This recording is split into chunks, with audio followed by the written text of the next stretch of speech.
सबसे पहले आपको ढेर सारी शुभकामनाएं। Thank you so much. Singing superstar season 2 के आप विनर हो चुके हैं इतने कम उम्र में। 14 साल की उम्र में इतना बड़ा नाम बनाना किस तरह से जर्नी रही बताना चाहोगे? जर्नी बहुत अच्छी थी, उतार चढ़ाव भी थे, मज़ा बहुत आया और बहुत मज़ा आया। यही है कि मज़ेदार थी, कभी भी बोर नहीं हुआ और हमेशा कुछ नया सीखने को मिलता था, हर हफ्ते कुछ नया मिलता था और इतने अच्छे अच्छे गाने सुनने को मिले जो मैंने कभी सुने भी नहीं थे और गाने का मौका मिला और इतने बड़े बड़े लोगों के सामने गाने का मौका मिला, उनके साथ में गाने का मौका मिला, तो बहुत अच्छी जर्नी थी। जब आप रियलिटी शो में गए तो किस तरह का रिस्पॉन्स आता था घर वालों की तरफ से, फ्रेंड की तरफ से? रियलिटी शो के अंदर एक्चुअली मैं थोड़ा सबसे आइसोलेटेड था, फैमिली से बात करता था बस, और जो शो के अंदर थे ताकि फोकस जो है वो फोकस मेरा सिंगिंग पे रहे, इसीलिए।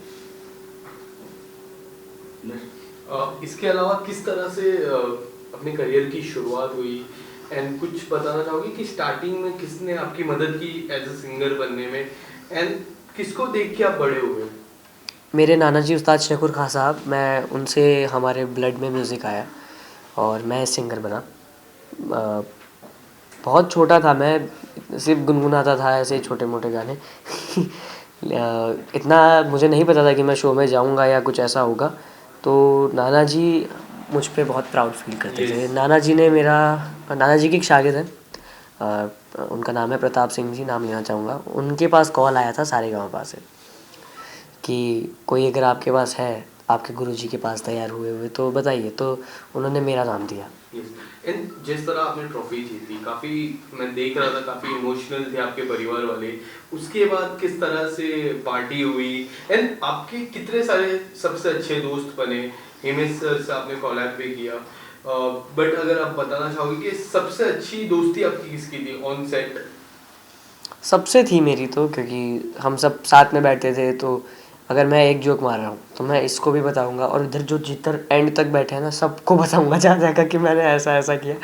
तो सबसे दोस्ती थी और अभी भी सबसे बात होती है, बट प्रांजल से थोड़ी ज़्यादा होती है क्योंकि प्रांजल के साथ अगर कोई कोलैब करना चाहे कोई भी गाने में, कर रहे हैं। अगर इसके अलावा कोई भी रिमिक्स गाने की मैं चर्चा करूँ, काफी ज्यादा रिमिक्स किया आजकल ट्रेंड पे है रिमिक्स, अगर कोई रिमिक्स गाने अगर कोलैब करना हो प्रांजल के साथ, कर कौन रहे सा हैं। ऐसा गाना है जो कोलैब करना पसंद करोगे? रीमिक्स नहीं, रिक्रिएशन हो रहा है। एक गाना जो आ चल के तुझे, बहुत पुराना गाना है किशोरदा का, वो हम दोनों अभी हमने कुछ नया ट्राई किया उसमें। उसने फोक गाया है, मैंने उसका हिंदी वर्जन लिख के गाया है, और फिर हुक लाइन आता है। तो बहुत जल्द आपको देखने को मिलेगा, 1-2 दिन में ही मिल जाएगा। और बात करें जब आप रियलिटी शो से बाहर निकले तो इंडस्ट्री से किस तरह का रिस्पॉन्स आया, कुछ बताना चाहोगे? ऑफर वगैरह कुछ आए? जी, अभी बहुत चीज़ें हो रही है, बहुत चीज़ों के बारे में बातचीत हो रही है और क्वेरीज आ रही हैं। कुछ कह नहीं सकते, बहुत चीज़ें हो सकती है बड़ी बड़ी। बात करें सिंगिंग की तो जब सिंगिंग शुरुआत करते हैं सिंगर लोग तो किसी को गुरु मान के चलते हैं, तो आप किसी को गुरु माने हो? मेरे नाना जी मेरे पहले गुरुजी हैं। जी। और फिर इंस्पिरेशन अरिजीत सिंह। इन सबसे अच्छी बात मुझे ये लगती है कि आपके सभी गाने आप ट्राई करते हो, फोक हो गए, रैप हो गया, क्लासिकल हो गया, सबसे ज्यादा पसंद क्या है आपको और सबसे डिफिकल्ट क्या लगता है आपको? डिफ़िकल्ट तो मुझे कुछ ऐसा लगता नहीं है, बट मुझे थोड़ा सा लगता है कि हाँ, ये चीज़ आप सुन के नहीं कर सकते, वो है क्लासिकल। क्लासिकल आप कभी भी सुनकर नहीं कर सकते। बॉलीवुड गाने आप सुनकर 2 मिनट में एकदम कर सकते हो, लेकिन क्लासिकल में टाइम लगता है। इन क्लासिकल की जो रिहर्सल्स रहता है, प्रैक्टिस रहते हैं, जिसे हम रियाज कहते हैं, किस तरह से आप प्रैक्टिस करते हो? कोई आपकी मदद करता है? आप नाना जी की आप बात की, नाना जी का कितना इम्पैक्ट था आपके लाइफ में? नाना जी बहुत जॉयफुल आदमी थे एकदम, हमेशा इंजॉय करते थे लाइफ को और मुझे बहुत प्यार से रखते थे। कभी भी कोई चीज़ आती थी, जैसे आइसक्रीम का कुछ आता था या पानी पूरी का कुछ आता था या जो भी आता था, मूंगफली वगैरह, सब सब मैं खाता था, कुछ भी खाली नहीं जाता था। और सिर्फ मैं नहीं, पूरी गली के बच्चों को खिलाते कभी थे। उन्होंने रोका नहीं? क्योंकि पानी पूरी खाना एज अ सिंगर बहुत काफी रेयरली लोग खाते, क्योंकि उनसे गले में प्रॉब्लम होती है। कभी उन्होंने रोका आपके स्टार्टिंग एज में या फिर कोई भी? ये चीज़ मैं नाना जी से ही सीखा हूँ कि नाना जी भी सब खाते हैं उन्हीं से ये चीज़ आई है कि वो हमेशा कहता है कि शिर्क नहीं करना कभी भी। यस। जो लोग सोचते हैं कि मेरा ये खाने से गला बैठेगा, तो वो बैठेगा, ऑफ कोर्स बैठेगा। आपने ब्रेन में माइंडसेट बना रखा है अपने ब्रेन में, तो बॉडी उस हिसाब से रिएक्ट करेगी।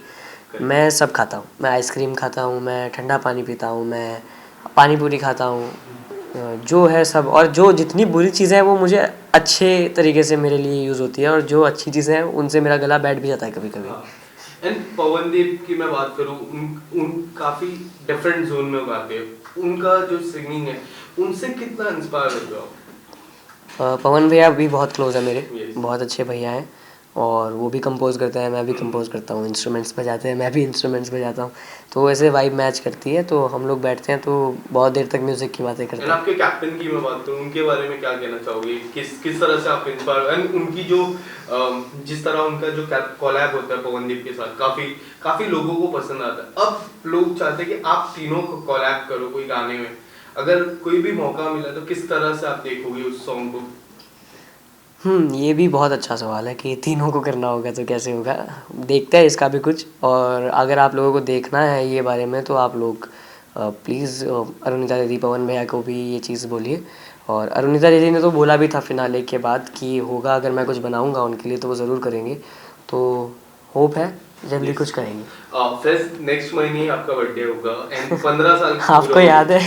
15 साल के आप हो जाओगे।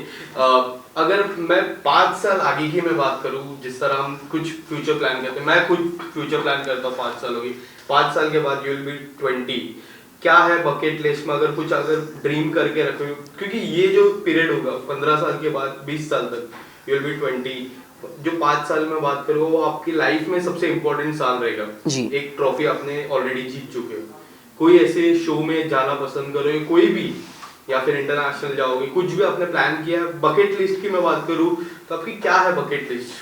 ये है कि मैं चाहता हूँ कि मैं ग्लोबल स्टार बनूँ इन 5 सालों के अंदर। यस। और जैसे सिर्फ इंडिया तक सीमित ना रहूँ मैं, जैसे जस्टिन बीबर जी हैं, यस। और जितने आप देखोगे पॉप स्टार्स हैं आजकल के, जो पॉप सिंगर्स हैं हम्म।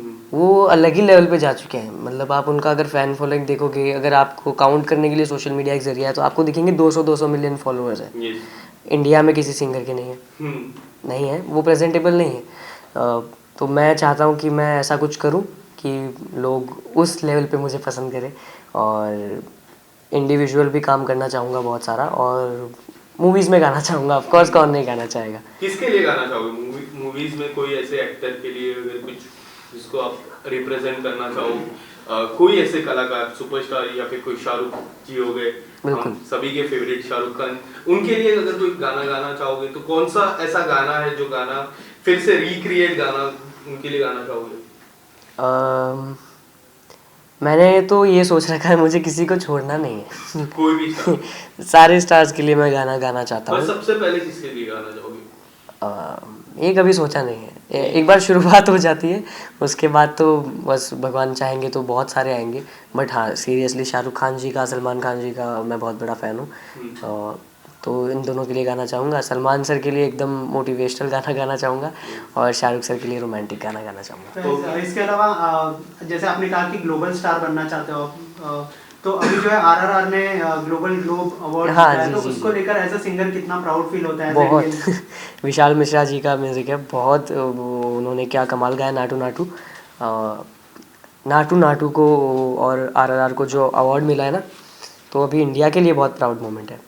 फर्स्ट टाइम नॉमिनेशन भी हुआ ग्लोब अवार्ड्स में, और फर्स्ट टाइम अवार्ड भी मिला है। और सच्ची में मूवी बहुत हिट है, मैंने देखी है 2-4 बार देखी है मूवी, और पूरा जो एल्बम है बहुत अच्छा है। और मैं तो ये दुआ करूँगा ऑस्कर भी मिले मिलेगा और ग्रैमी भी मिले, सब मिलेगा। इंडिया अब कहीं से पीछे नहीं रहेगा। 26 जनवरी आ रहा है, तो इंडिया के नाम पे कोई 2 लाइन, कोई ऐसा देश के लिए, जनता के लिए जो आपको प्यार करती है? जी। यहाँ वहाँ सारा जहाँ देख लिया है, कहीं भी तेरे जैसा कोई नहीं है। 80 नहीं 100 दिन दुनिया घुमा है, नहीं कहे तेरे जैसा कोई नहीं। मैं गया जहाँ भी बस तेरी याद थी, जो मेरे साथ थी मुझको तड़पाती रुलाती, सबसे प्यारी तेरी सूरत, प्यार है बस तेरा प्यार ही। माँ तुझे सलाम, माँ तुझे सलाम, अम्मा तुझे सलाम, वंदे मातरम। फेस 2022 की मैं बात करूं, काफी कमाल का साल आपके लिए बीता और अंत में तो ट्रॉफी आपके नाम हुई 2022। 2023 अब शुरुआती दिनों में है। 2023 को लेके एक आखिरी सवाल रहेगा मेरा आपसे, 2023 को किस तरह से देख रहे हो एंड किस तरह से प्रोफेशनल वाइज भी देख रहे हो, आप अपॉर्चुनिटीज को देख रहे हो और आने वाले समय में क्या कुछ आपके नए प्रोजेक्ट आने वाले? प्रोजेक्ट्स आप दुआ कीजिए, बहुत सारे आएंगे। और अभी तो 3 महीने हुए शो को ख़त्म हुए, तो अभी धीरे धीरे आएंगे जैसे आएंगे। और खुद से भी काम कर रहा हूँ, खुद पे बहुत काम करना है अभी, खुद को और बेहतर बनाना है, मेहनत करनी है और खुद के प्रोजेक्ट्स भी आप सभी को सुनाने हैं, क्योंकि मुझे पता है इंडिया की जनता जो है उनको बहुत पसंद है original songs. Yes, all the best face. Thank you so much. साथ ही एक और गाना गुनगुना दो जो हिमेश सर भी है, तू जो मुझे ना मिली। रिसेंट सॉन्ग मेरा 12-13 दिन पहले आया था।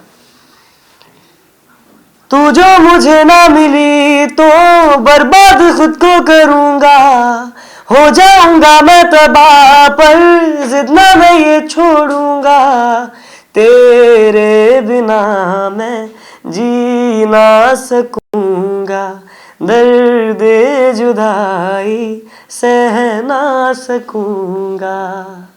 Thank you.